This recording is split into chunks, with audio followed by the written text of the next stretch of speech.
If you are young, if you are in love, if you think pregnancy is easy, if you think childbirth is natural and therefore harmless, please do not make the same mistakes I did.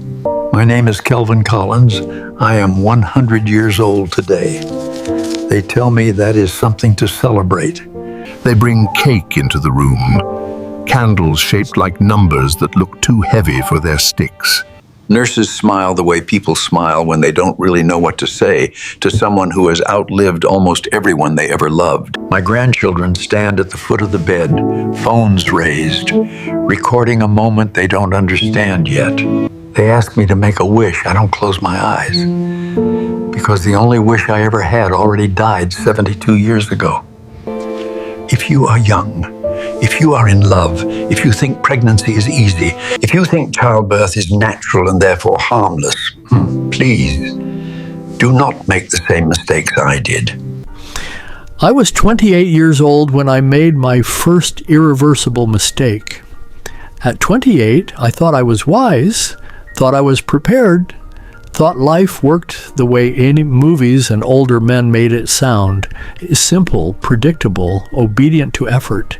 I had a good job, a clean apartment, a wife who loved me. What could possibly go wrong? Elena was 26, gentle in ways the world had not yet punished out of her. She laughed with her whole body, like joy was something physical that needed room to move. She believed in someday, the way children believe in tomorrow. When she told me she was pregnant, she was glowing, not metaphorically. Her eyes were brighter, her skin softer, her voice trembling with excitement as she placed my hand on her stomach, still flat, still quiet. "We're going to be parents," she whispered. I smiled. I kissed her forehead, and inside my head I thought something that would later haunt me. People have been having babies forever. How hard could it be? I did not say it out loud, but I lived like it was true. The nausea started early. Elena couldn't keep food down, not in the mornings, not at night, not at all. She lost weight instead of gaining it. "I don't think this is normal," she said one evening, hunched over the bathroom sink, her knuckles white, her lips pale. I rubbed her back, distracted. My phone buzzed with work messages, deadlines, meetings. "You're probably just sensitive," I said. "Pregnancy isn't easy, remember?" I thought I was comforting her. What I was actually doing was dismissing her fear. When the doctor mentioned complications, I nodded without listening. When Elena asked questions, I rolled my eyes just enough for her to notice. "You worry too much," I told her. "My mother did this 4 times, I said. "Women are built for this," I joked. That joke cost me everything. There is a moment that replays in my mind more often than any other. It was raining. Elena sat on the edge of the bed, holding her stomach, breathing shallow, eyes wide, with something that was not pain, but terror. "I feel wrong," she whispered. "Something is wrong." I checked the time. 2:14 a.m. I had an early meeting. "You're okay," I said. "Let's wait until morning." She looked at me like a drowning person looks at shore. "Please," she said, "please don't leave me alone with this feeling." I stayed, but I didn't act. And sometimes inaction is the most violent choice of all. The emergency room smelled like antiseptic and panic. Machines beeped. Doctors moved fast. Nurses stopped smiling. I stood against the wall, useless, holding her bag while men and women in scrubs fought a battle I had refused to acknowledge. "She's hemorrhaging," someone said. The word felt unreal. Hemorrhaging, like something that happened to other people, not to my wife. Not because of something as ordinary as pregnancy. Elena's eyes found mine once, just once. She wasn't angry. She wasn't scared. She looked disappointed, and then they took her away. There was no dramatic scream. No music, no final speech. A doctor came in, removed his gloves, and spoke gently, as if softness could cushion destruction. "I'm sorry," he said. That was it. 2 words, and the rest of my life collapsed inward. I'd learned things after Elena died, things no one had forced me to learn before. I learned that pregnancy is one of the most dangerous biological processes a human body can endure. I learned that complications are often dismissed as normal discomfort. I learned that women die every single day because the people around them minimize their pain. I learned that love is not enough. Action is love. Belief is love. Listening is love. And ignorance, willful ignorance, is deadly. A pulse must know before pregnancy the long, lonely decades of regret. The final lesson revealed at 100 years old. They handed me my son 3 hours after telling me my wife was dead. 3 hours, I remember staring at the clock, thinking the universe had made a clerical error. That time itself must be broken, because no man should lose the love of his life and gain the responsibility of another life in the same night. He was small, red, wrinkled, breathing in sharp, offended little gasps like the world had personally insulted him. "This is your son," the nurse said. "My son." I did not feel joy. I felt terror, because joy assumes hope, and hope had just been buried with Elena. I held him anyway, because what else could I do? Because grief does not excuse abandonment, because even in my brokenness, some instinct older than reason whispered, "Don't let him start life alone." His eyes opened briefly. They were her eyes, and that was when I broke. Not loudly, not dramatically. I folded inward, silently, like a building whose supports had been removed. People came, family, friends, co-workers, strangers with condolences that sounded rehearsed. "She's in a better place. At least you have the baby. Be strong for your son. Be strong." As if strength is something you can switch on when everything inside you is bleeding. No one asked how it felt to be a widower before 30. No one asked how it felt to watch your child breathe while your wife could not. No one asked what it does to a man when the woman who trusted him with her life dies because he underestimated her pain. Men are expected to absorb grief quietly, to carry it like luggage, neatly, without complaint. But grief does not behave. It rots. It corrodes. It whispers at night. I brought my son home to a house that still smelled like Elena's shampoo. Her shoes were by the door. Her half-folded laundry waited patiently on the bed. There was a mug in the sink she had never finished washing. I stood there with a baby in my arms and realized something unbearable. The world had not paused for my loss. The sun still rose. Cars still passed. Neighbors still laughed. Only my life had stopped. Every cry from my son felt like an accusation. "She should be here. You failed her. You should have listened. I loved him." But love at that moment came tangled with guilt so sharp it hurt to breathe. I learned to change diapers with shaking hands. I learned to warm bottles at 3 a.m. while whispering apologies to a woman who could not hear me. I learned exhaustion so deep it felt permanent. But the hardest lesson was this. My son did not just need a father. He needed the mother I had lost for him. And no matter how hard I tried, I could never become her. I could not replace the voice he would never hear, the comfort he would never feel, the love that had been stolen before it could even be given. Years later, after the numbness softened into something more survivable, I began to read. Medical journals, case studies, maternal mortality reports. I needed to understand how something so normal had turned fatal. Here is the truth no one emphasizes enough. Pregnancy is not benign. Childbirth is not guaranteed survival. Women's pain is routinely minimized. Warning signs are often dismissed as anxiety, hormones, exaggeration, and partners, especially men, are rarely taught how critical their advocacy is. If you do not speak for her, who will? I learned that Elena's symptoms had names, conditions, treatments if addressed early. Knowledge does not resurrect the dead. It only sharpens regret. My son grew. He learned to walk by holding onto furniture she had chosen. He spoke his first word in a kitchen she would never cook in again. Every milestone was a celebration wrapped in mourning. I told him about his mother from the beginning, not as a tragedy, but as a presence.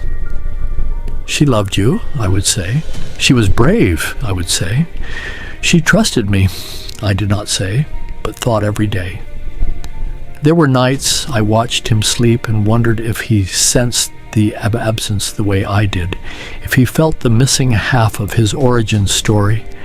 Time does not heal all wounds. That is a lie told by people who have never lived with irreversible consequences. Time only teaches you how to live around the wound. The guilt aged with me. At 30, it screamed. At 50, it whispered. At 80, it sat quietly beside me like an old acquaintance, but it never left, because responsibility does not expire. If you are reading this and someone you love is pregnant, listen carefully. Do not minimize her pain. Do not joke about her fears. Do not assume survival is automatic. Attend appointments, ask questions, demand clarity, advocate loudly. Love is not passive. Love acts. Love protects. Love believes her when she says something is wrong. Did you love Mom? My son asked when he was 16. Yes, I said, too quickly. Then why did she die? Children ask the questions adults avoid. I wanted to tell him the truth, but the truth was too heavy for his age, so I said, sometimes people don't know what they don't know. What I meant was, sometimes ignorance kills. I am 100 years old now. I have lived long enough to understand that my greatest lesson came at the highest cost. I cannot change the past, but maybe, just maybe, I can change someone else's future. If this story makes you pause, if it makes you listen more carefully, if it makes you take pain seriously, then Elena did not die unnoticed, and my regret has finally learned how to serve a purpose. Life did not get easier. It got structured. There is a difference. I learned how to function without feeling, how to wake up, feed my son, go to work, return home, repeat. Survival became a schedule. Pain became background noise, always present, never addressed. People praised me. You're doing such a great job. He's lucky to have you. You're so strong. They mistook endurance for healing. I never corrected them, because healing would have required me to admit how deeply I had failed. I stopped talking about Elena after a while, not because I forgot her, because saying her name opened doors I could not afford to walk through. Grief is expensive. It costs time, sleep, focus, stability, and I had a child depending on me. So I learned silence. I learned how to swallow words before they reached my tongue, how to nod when people made careless comments about pregnancy being natural and safe. Each nod felt like a betrayal, but confronting them felt unbearable. Because if I argued, I would have to admit why. No one ever sat me down and said, "Here is how women die in childbirth. Here is how often symptoms are dismissed. Here is why your voice matters as much as hers." Men are taught to provide, to protect from external threats. But pregnancy is an internal battlefield, and most men are sent into it unarmed, uninformed, and overconfident. I was not cruel. I was not malicious. I was ignorant. And ignorance is one of the most dangerous traits a loving person can possess. Children feel what adults try to hide.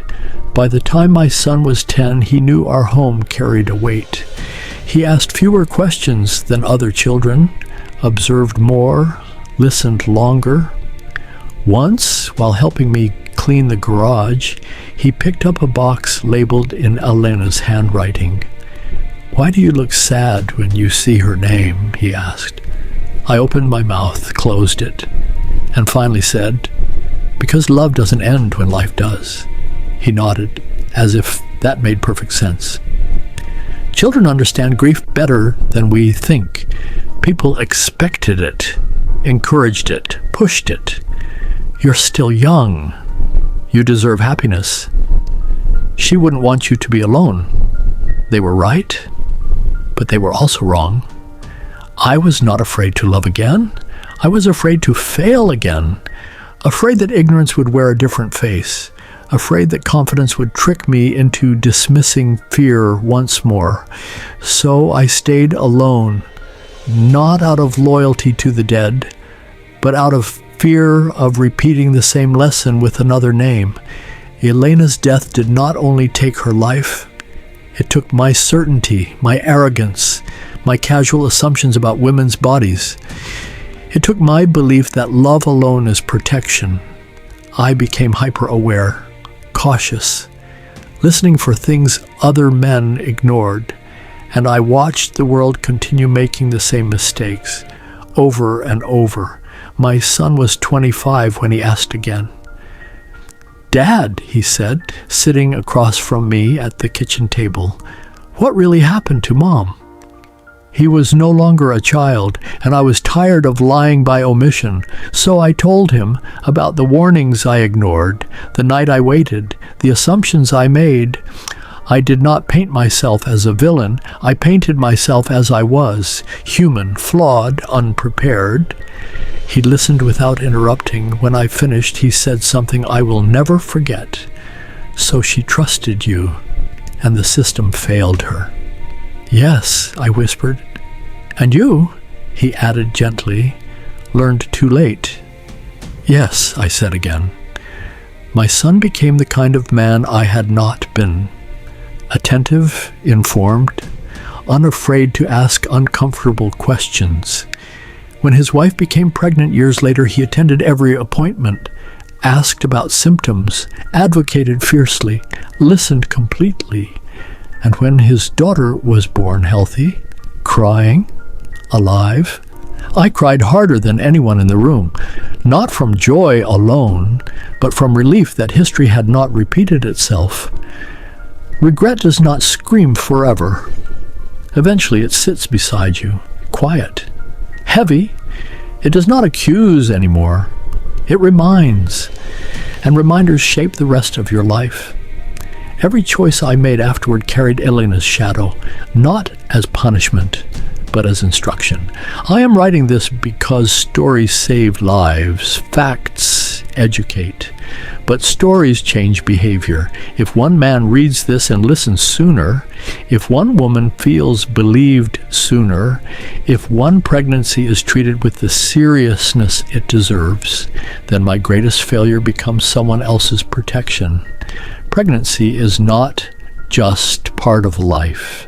It is a medical condition requiring vigilance, respect, and advocacy. Pain is not weakness. Fear is not exaggeration. Love is not proven by intention. It is proven by attention, by action, by believing someone when they say they are not okay. The candles burn low now. My hands shake. My breath comes slower. They ask me if I am afraid of dying. I am not. I am afraid of dying unheard. That is why you are reading this. Please, don't make the same mistakes I did. Take pregnancy seriously. Take women seriously. Take listening seriously. Because love that listens can save a life, and love that assumes can destroy one. I woke up knowing there was no pain sharp enough to warn me, no dramatic weakness, just a stillness inside my body that felt finished. When you live long enough, your body stops arguing with time. It accepts it. Stops arguing with time. It accepts it. The nurse opened the curtains and sunlight spilled across the room like a gentle goodbye. I watched dust float in the air and thought about how many mornings I had wasted rushing, dismissing, assuming there would always be another day. I asked for paper, a pen, and privacy, because there was one conversation I still needed to have. Elena, I'm sorry. I stared at those words for a long time. They felt small, inadequate, but they were the truth. I thought love was enough. I thought being present was enough. I thought optimism could overpower reality. I was wrong. You told me something was wrong, and I treated your fear like an inconvenience instead of a warning.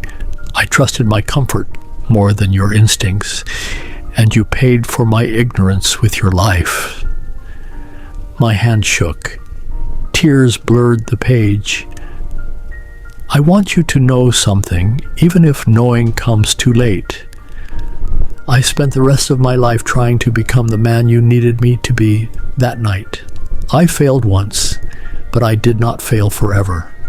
People call pregnancy normal, but normal does not mean safe. Normal does not mean harmless. Normal does not mean guaranteed survival. Heart attacks are normal. Cancer is normal. Complications are normal. Death is also normal. What matters is how seriously we treat the risks. What matters is whether we listen before it is too late. If you are a man reading this, listen carefully. Your partner's body is not a mystery to be brushed aside. Her pain is not drama. Her fear is not weakness. You are not helping by staying calm while she is scared. Sometimes calm is neglect wearing a friendly face. Your job is not to assume things will be okay. Your job is to make sure they are. Ask questions she is too tired to ask. Speak up when she is doubted. Act when she hesitates. Because one day, silence might be all that's left. If you are pregnant or ever will be, please hear this. Your pain is valid. Your fear is information. Your intuition is data. If something feels wrong, do not let anyone talk you out of believing yourself. Not your partner, not a doctor, not a nurse, not society. Your life is not the price of politeness. Demand care, demand clarity, demand action. We romanticize motherhood. We soften its dangers. We shame women for speaking up. We educate men too late. And then we act surprised when tragedy happens.